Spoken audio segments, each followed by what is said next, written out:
Hey everybody, this is Gil and John from the Sync Center. We are glad to announce the commencement and beginning of Syncs and Drinks,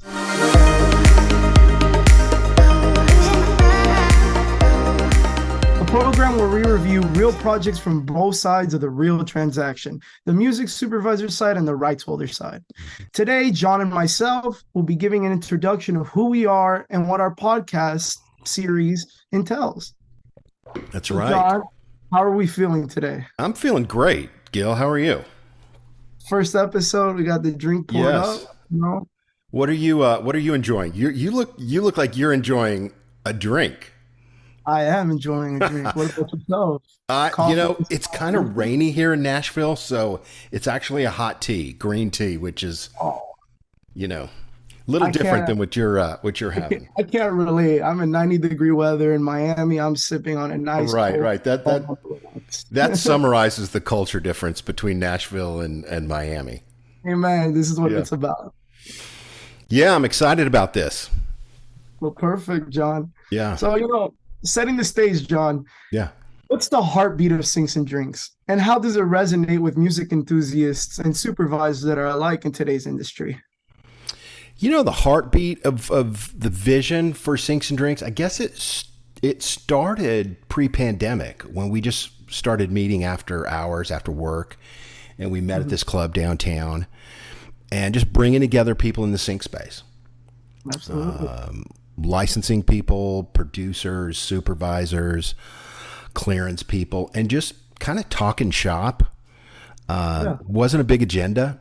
It was just like, hey, let's Mhm. get people together that are kind of in this universe and talk shop.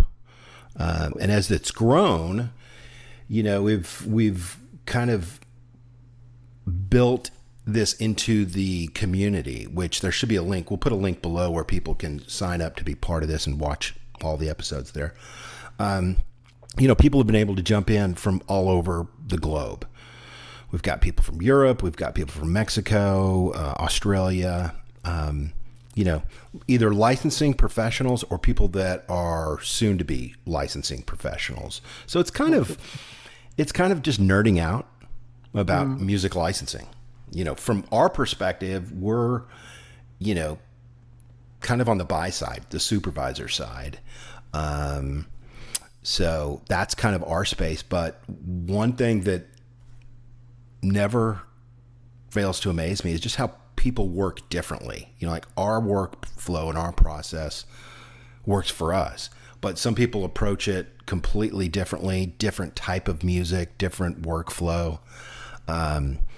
So it's just interesting, and I think it's healthy for the community and the environment to understand the real world workflow of music licensing and not kind of get stuck in theory and mythology and kind of it's just kind of showing the work, Yeah. showing how it works. So John, tell me a little more about, what the hangout really much entail. Like, for example, where'd you guys all come from work? Where were you working? What we Yeah, were talking about, what would we talk about? the initial Sinks and Drinks, we would be coming from Music Row after Hmm. work. This was like when Uber just started, and so if you're familiar with Nashville, so downtown Nashville and how crazy it can be. Like even below Music Row, like Broadway, by the arena, Tourists that stuff, everywhere. crazy. Crazy. Like most Nashvillians don't go downtown anymore because it's just kind of inundated with bride trucks where they ride on the trucks and they get drunk and they Yeah. scream stuff. In my first 2 years in Belmont, Yeah, I went to downtown for about 2 weeks, and I'm like, right. not anymore. No, And then you're like, thank you. okay, done. Yeah, See fun ya. to visit, not fun to stay there. Yeah. No, it's like when you're a first time tourist, that's where you go. You go Oh, down to Tootsie's absolutely. and Party town. Yeah. you smell the beer from 1940s. It's Yeah. kind of A whole cool and different kind thing. of gross at the same time. No, definitely. At least for Um, me, the transition was crazy from Miami to Nashville. The scene was completely different. Like yeah. even from the party scene all the way to the music industry and the people that work there, Yeah. it's very different over there. Like in Miami, we have a very fast-paced industry. You do. And this is not just with music, but this is with real estate. This is with Everything. finance, everything. And going over there in Nashville, funny enough, I was talking to an artist that I worked with in Nashville, and he was one of the very few people that I've worked with in Nashville that worked very fast paced. Right. And him and I were talking about that, it's a little tricky to adapt to going from that fast-paced environment to more of that slower-paced environment, making sure things are nitpicky and corrected. Because, working over there in Nashville, it's very, to a certain point, I like to work efficiently, Yeah. which is working quick and working with quality. And over there, I saw it in a different way where people Yeah. were more or less like challenging my integrity and my word. When I say like, okay, I got this done, I made sure everything's correct. And it's like, oh, whoa, you did that way too quick. Like let's backtrack and review it. I'm like, Yeah. but definitely, Yeah, it's a different pace. Different pace. It's the South here.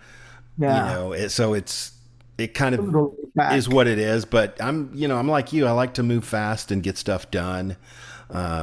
But still, at the same time, it's about people.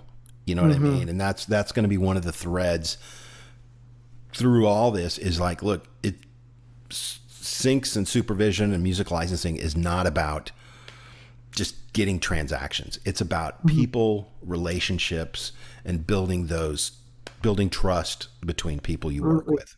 You know what I mean? Whether you work fast or whether you work slow, it don't matter. It's just like people want to work with people they like. You know? Absolutely. Yeah. So like, moving on to that, funny enough, that topic, people, and, a lot of our viewers are people that we've worked with, and a lot of people we are currently working with and, soon might work with, and we'll call this an audience. So regarding like engaging the audience, who are the dynamic minds that Sinks and Drinks brings together?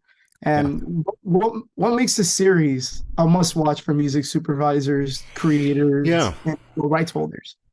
Yeah, no, that's a great question. Who's who in the zoo? Who are the players? Who are the actors? What goes on in that workflow? The net is that there's the buy side and the sell side. Those are the two main entities that work in music licensing. Beyond that, there's a lot of different types of rights holders. There's a lot of different types of content that is very hierarchical. Like the majors who own the super hits, the super songs, that's where 80%, 90% of the licensing goes, right? Bears are drawn to honey. So they want the songs like Ain't No Mountain High Enough or The Boys Are Back in Town, the songs that everybody cares about. But that being said, I mean, there's a lot of really good content down market from that stuff that we've never heard of that can be licensed quickly, affordably. So we're going to look at kind of the types of content and hear from different people there. We're not saying one's better than the other.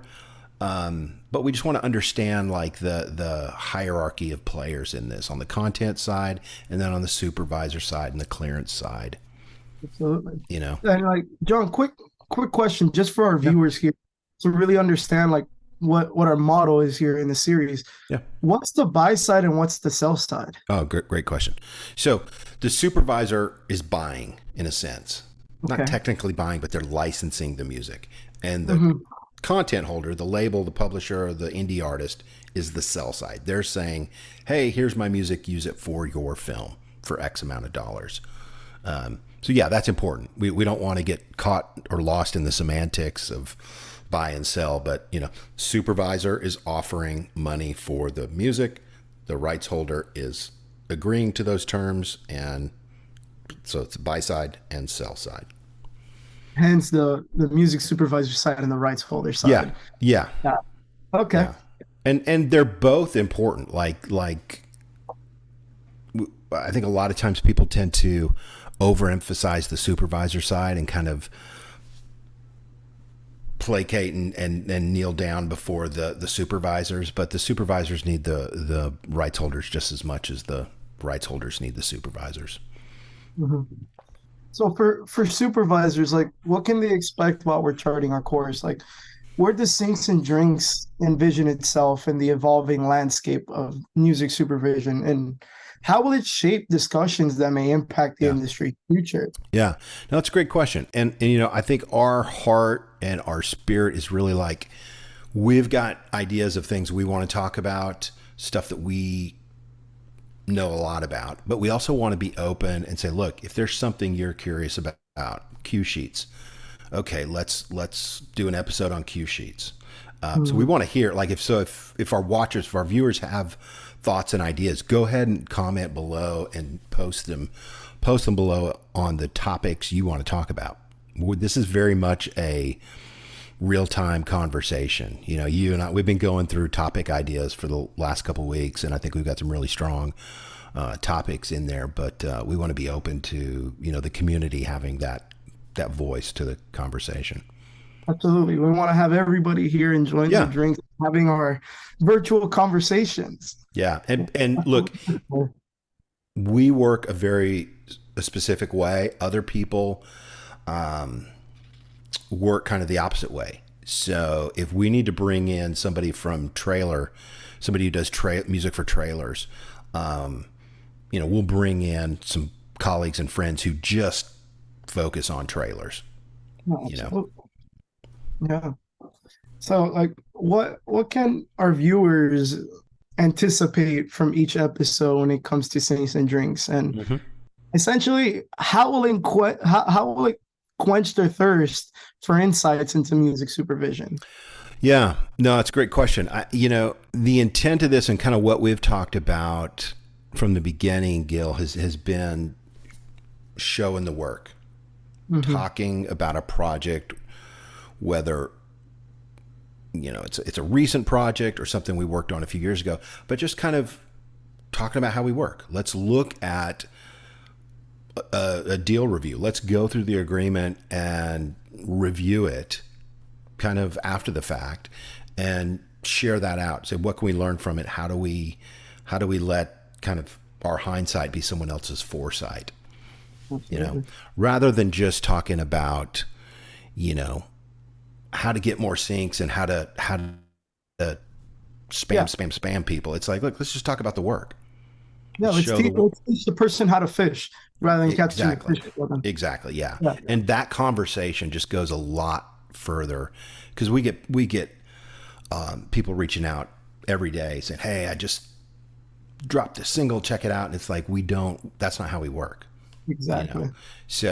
So I think the conversation of showing the work, hey, here's a project we worked on. Let's watch it. Let's listen to it. Let's talk about it. And having an intelligent conversation about real stuff goes a lot further than kind of some of the smarmy stuff that is maybe out there. Absolutely. Like John, like quick question. Have you ever heard of a series that, at least for, you know, more or less on the training side of the industry, that actually shows the real life projects that's happened in the last 5 years, for example, like more or less revealing their secret sauce? Like, I feel like we're doing something great here. Like, what's so great about it that it can really help viewers just by looking at these real-time projects? Yeah, I mean this kind of, you know, we host this event series called the Sync School every quarter, where we limit it to 15 students, and we work on projects together real time. We collaborate on projects. We kind of go through our process of research, music replacement, negotiations, how to get work, how to onboard new filmmakers, kind of the nuts and bolts of music supervision. And since we started that, it's pretty crazy that we've had hiring managers at Viacom and ESPN and Showtime that want to kind of know who's gone through the Sync School so they can hire them, the hiring managers. So we've put together gosh, I think 80% of our graduates Wow. have been hired up to some of the larger cable companies. So that's a pretty cool thing. What is really common in the music industry is this thing called the chasm, where, hey, you've got some talent, you're trying to get lift, but there's this dip in the universe right here. And Mhm. how do you go from there to here? And it kind of came out of the venture capital world and the startup world. But that chasm's important, right? So that's kind of what we do. We have a training unit called Hacking Music, and we have the Sync School there, and Hacking Music, and Monetizer. So basically, we talk about how to cross the chasm. Like, you've got talent, you've done some stuff, but you haven't gotten lift on your career. That's what we talk about in the Sync School, of like crossing that chasm with your career to where you can actually get lift and get momentum. So we've been thrilled just from the last quarter, that so many people graduates have been hired up through ESPN, Showtime, and Viacom.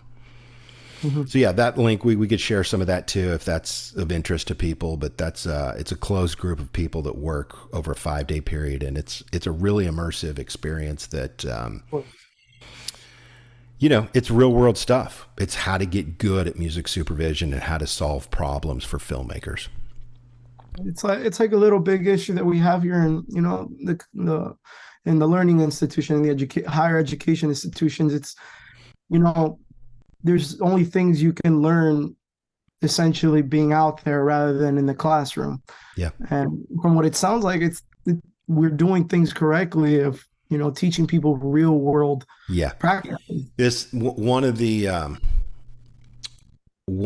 big beliefs that we have is this idea of learning and doing. Everybody likes to learn, but we're big believers in doing, right? Yeah. It's a lot of people are just way too smart and have never shipped anything or worked on anything. So we like to Absolutely. flip the script and go, look, quit reading blogs, quit watching YouTube, just work on something, do a project, ship something. So work, project, execution, those kind of things.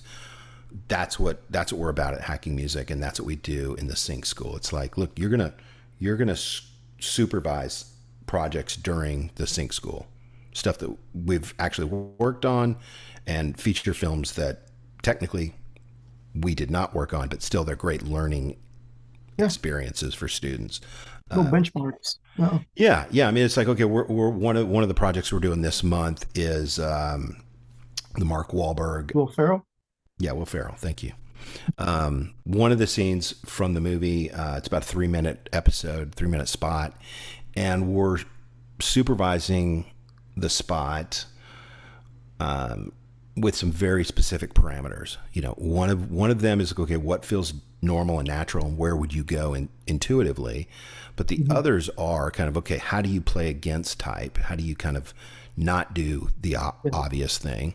And then the third option is, how do you just flip the script and really go left of center, quirky, weird, odd? And we come together and we watch what people have come up with and how they've supervised the scene. And it's really fascinating how different people approach same scene, same dialogue, but the supervision part of it is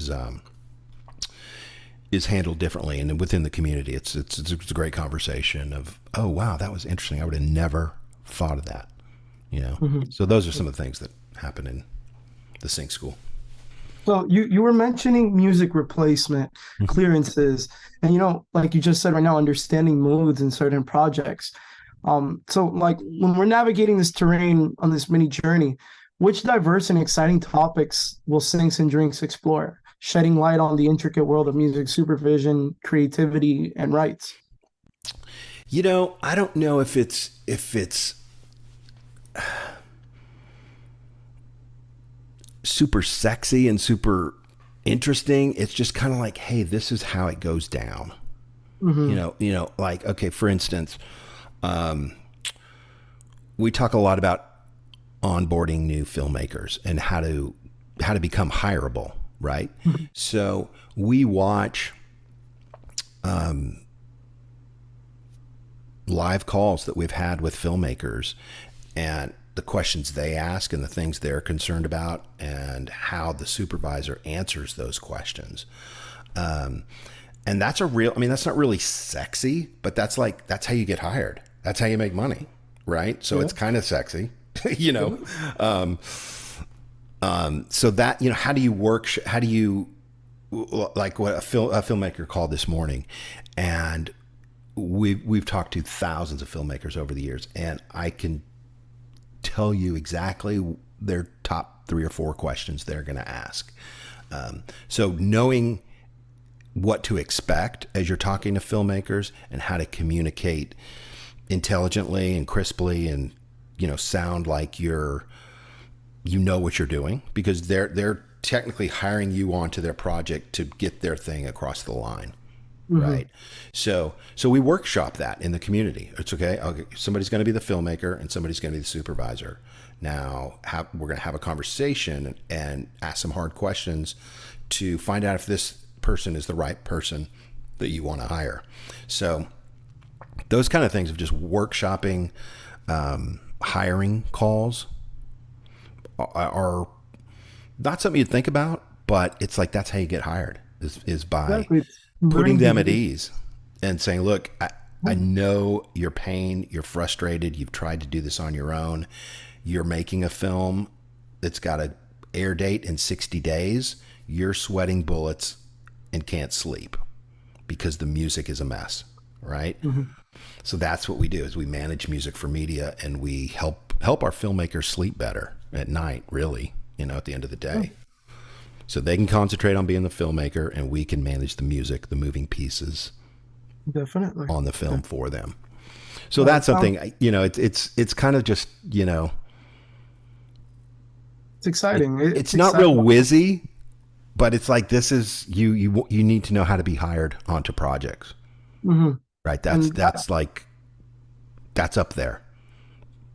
And I believe that's one of the key takeaways that our viewers are really going to get here, because they already did the first step in this. It's, you know, registering and learning, registering and having that in mind. Like, okay, I want to learn real project, real transactions.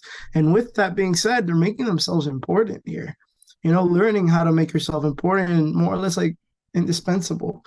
And I know when we first met and we first spoke, that's one thing you really mentored me on 100%.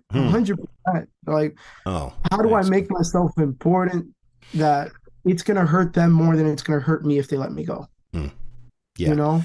Yeah, no, I appreciate you saying that, Gil. And that's important. It's like you a big part of building a career in any vertical is making yourself indispensable, you know?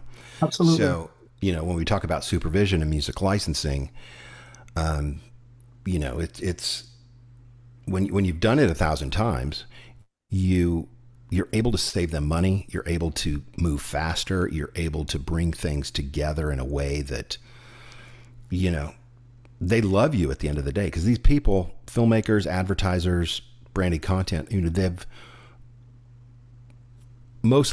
tried to do it themselves, and they're just going into a black hole of nothingness, you know, hitting their head up against a desk, trying to do it themselves. And it's like, look, I would not recommend doing it yourself. You know, you don't want to be legally liable for a film on Showtime if you haven't legally buttoned up all the music on your film. You know, you don't want to be that person.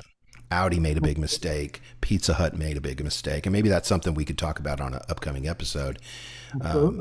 Audi, you know, I think they were sued $3 or $4 million for using music illegally.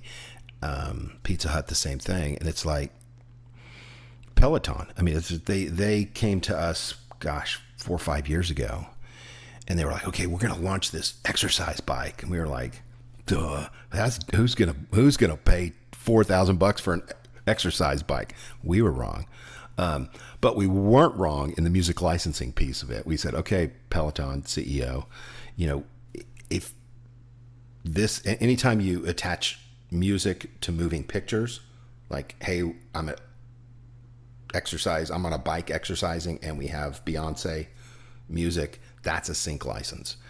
Whether it's a theatrical release or whether it's happening in a kiosk on your bike.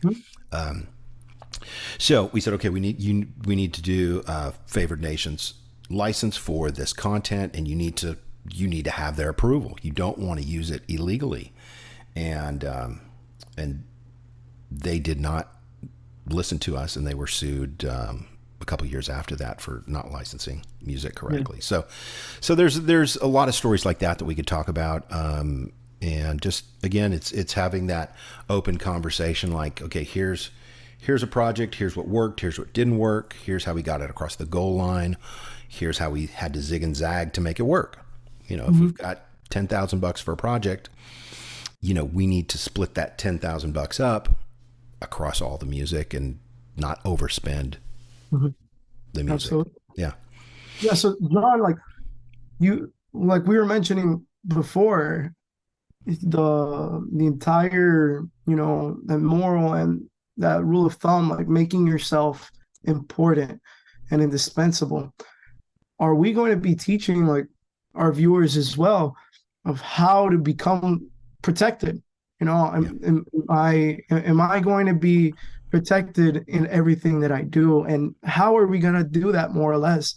Because we were mentioning the companies and such, and making sure that companies were aware of certain things, and sometimes they don't listen. But at the end, I believe it all starts with us. Yeah, I mean, we'll be talking about that for sure. The legal liability components of it. What is our process? How do we work? How do you research stuff? How do you negotiate with the right people? We'll be talking about that for sure. If somebody's interested in kind of going deep on that, then they can look at being part of the Sync School coming up next month. Maybe we could put a link below on that, where we're workshopping it together and doing, if we're licensing Thin Lizzy songs, okay, we need to negotiate with the correct entities. So that's one of the projects within the Sync School. So yeah, we'll be talking about that. And if somebody wants to, become a pro at it, then, happy to have them apply for the Sync School. Yeah. And so, we these couple questions, they were very on fire. So let's cool down a little bit here. So, one thing that, we've been receiving a lot lately is that people have been asking is, who are we? Like, who are the masterminds behind Sinks and Drinks? And, what drives your passion for uncovering the nuances of media and music collaborations? Yeah. Yeah. Well, from our perspective, we've been licensing music since, Dawson's Creek was the first thing we licensed music for. And back then we were producing music. Every 3 months we'd produce a different record, write the record, produce the record, mix the record, move on to the next record. And a mentor friend of mine, John McCullough, who was supervising Dawson's Creek at the time. He did the 70s show. He did Wanda Sykes show, bunch of different shows. This is back in the MySpace days. And he was like, hey, I really like this song of yours on MySpace. We'd like to use it in Dawson's Creek. We were like, oh, that's interesting. Well, so this song is making money, not just making the record, but now, it's been sitting on a drive collecting dust, doing nothing, and now it's going to make money again. So that idea of kind of relicensing music kind of like, oh, I like that. That's an asset, right? That's intellectual property. So that was a big light bulb for us. And then I guess around that time, a friend of mine at BMI, who's the head of general licensing, said, hey, John, I know you're doing some stuff here. We get calls at BMI of people who are making a film or working for Subaru or Microsoft or whatever, and they need help in supervising their project. And at the time we were like, man, I don't want to do that. I want to be the creative genius and make the record and be in the studio kind of thing. But after about, 10 or 11 months of that, he called 3 or 4 times asking the same thing. I was like, yeah, sure. I'm happy to talk to him and see what's up. And so we just kind of listened to the market. And these are people that are trying to do the right thing. They're trying to pay people. They're not trying to break the law, right? They're trying to use this piece of music legally. So when I understood that, I was like, okay, well, I mean, we can help manage that process for them. We know a lot of people in the industry to do that. And the first couple projects kind of imploded on the runway, but we started figuring some things out. I mean, the first time we started, I think, was '97. And we started figuring it out. And now we've got it, after two implosions, we quickly put a process in place to kind of manage supervision for advertisers and filmmakers. So that's kind of our story, and we've been fortunate to work with Microsoft and Kesha and Macklemore and tons of Whitney Houston, Michael Bolton, Elvis, blah blah, Garth Brooks. So that's kind of been our story. We started in production and we kind of went to the other side in understanding the pain points that, hey, these people are trying to do the right thing. We can help them get it across the goal line. Yeah. Yeah. I've seen it the way, at least from the past year that I finally joined the team. Our big thing is that we more or less we go from challenges and issues to solutions. Right. And I feel that a lot of the things we address, they're real challenges that the industry faces today. Yeah. And moving on to I mean, tying into that, Gil, I mean, it's like we're kind of like plumbers. Like when a filmmaker's going to Showtime in 60 days, that filmmaker's toilet is overflowing and they need somebody to fix their toilet today. Yeah. So when we get hired on a project, we're helping them stop the leak in their house, and kind of help them get it to Showtime in 60 days. Absolutely. Kind of thing. So yeah, it's a problem solution kind of mindset for sure. Yeah. So like my next question is like, what industry challenges does Sync and Drinks address? And how does it guide our viewers toward effective solutions through shared experiences and expert insights from you? Yeah. No, that's a great question. And I think sync has become this real sexy buzzword. And with any buzzword, that brings with it a lot of kind of mythology and a lot of talking heads who like to hear themselves talk, who maybe have never worked on anything or done anything in the real world. So you've got some bad actors who are they do a lot of these listening sessions and play pitch to a supervisor kind of thing. And that, look, nothing wrong with listening sessions and pitch sessions, but it really doesn't help the musician. Like I've never heard of a listening session where a supervisor goes, "Oh, I want to pay you $50,000 for that track." It just, so there's a lot of kind of bad actors out there, maybe taking advantage of musicians is the right way to say it. So, I think our spirit and our tone and our energy is like, we're just going to talk about projects. Here's a project we worked on. Here's how we problem solution. Here's how we got it across the goal line. I think that's a helpful place to be that is maybe underserved and that voice isn't really common. Yeah.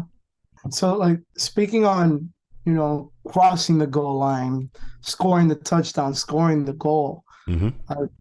What pivotal moments and like milestones have shaped the history of Syncs and Drinks, and how does it contribute to our mission today? How are we going to trace the journey here? Yeah.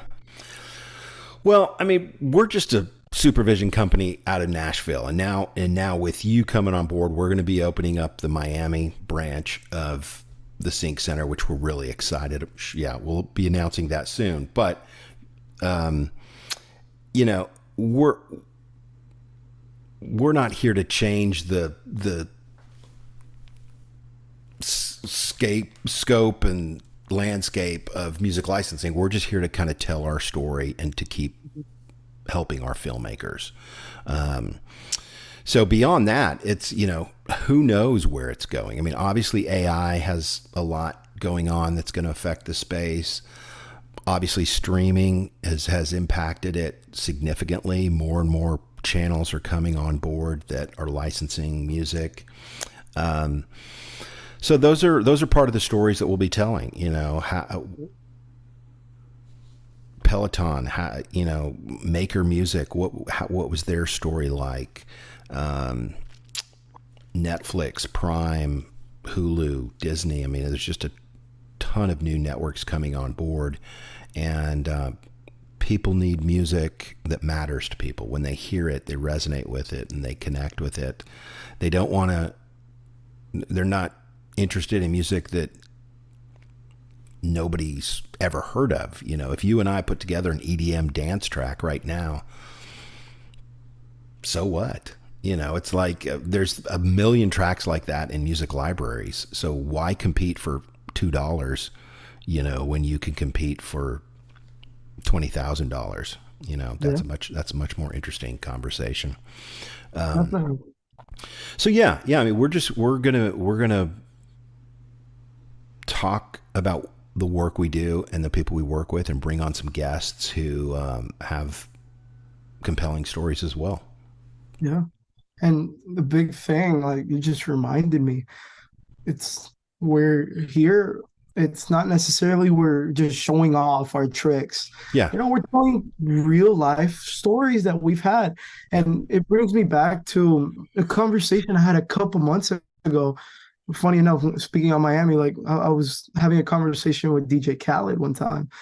And I told DJ Khaled, I'm like, I was a little excited to see him because, you know, he's a great producer, great people person as well. Relationships to the max, and he knows what he's doing. And I asked him, I had like 10 minutes to pick his brain, and I'm like, what should I ask him? And the biggest things, at least, were how'd you know what was going to be a hit? And he told me, he's like, look, going into the studio, I was just thinking what I felt this day. Sometimes it would come out like bubblegum, like he says, but I've had more pitfalls than I have had hits. Totally. When it comes to my music. And one big thing that he said that stuck with me is they know the glory, not the story. And I feel like that we're trying to change that here in Sinks and Drinks, and showing what the Sync Center has done and what we will be doing in the next year, in the next 3 years, in the next 5 years for the future. 100%. Yeah. I mean, it's an exciting time. It really is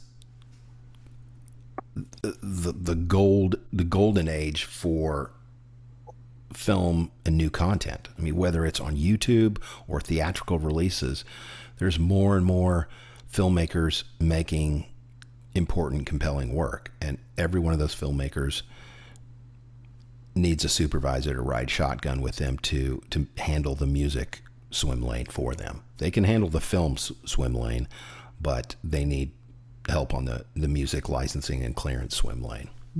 It's like my father says once in a while when he bugs me about it. He's like, what you don't know now, you'll pay later in dollars. Right. Yeah. Your dad sounds like a wise man. Yeah, once in a while. He's a airhead, but I still love him. He's my father. But that's great. Yeah. So yeah, Gil, thanks for being a part of this, man. I'm excited about where we're going. So yeah, if anybody, if our viewers have topic ideas, they can leave them below. If they have a guest that they want us to bring on, they can tag them below. And if you want to sign up to be part of the community and have access to the full series, there should be a RSVP link below as well. But this was a great episode, Gil. Yeah. That's, and like, this is something that it's who knows where it's gonna go. That's the little exciting part about it. Our topics are not necessarily set, but I'm excited with these little conversations that we just had now. It's like, ooh. It's fun. So, It's fun yeah. stuff, man. I'm excited about it. So thank you all for joining us at Sinks and Drinks. Thanks, We're y'all. dealing with John from the Sync Center, and we've had a blast diving into these real projects from both angles of the industry, the supervisor side and the rights holder side. We hope our discussions have been as lightning for you as they have been for us. If you enjoyed this episode and want to stay updated on our future ones, don't forget to follow our link below to see our full series or in real time on the first and the third Thursday of each month at 1 p.m. Central or 2 p.m. Eastern Standard Time. Feel free to leave comments, like John said, requests for future guests, or any specific topics you'd like us to explore in upcoming episodes. And remember, this show thrives on your engagement. So spread the word and share the Sinks and Drinks experience with your fellow music enthusiasts and industry peeps. So until next time, keep the tunes flowing and keep the drinks pouring. Cheers, John. Yo.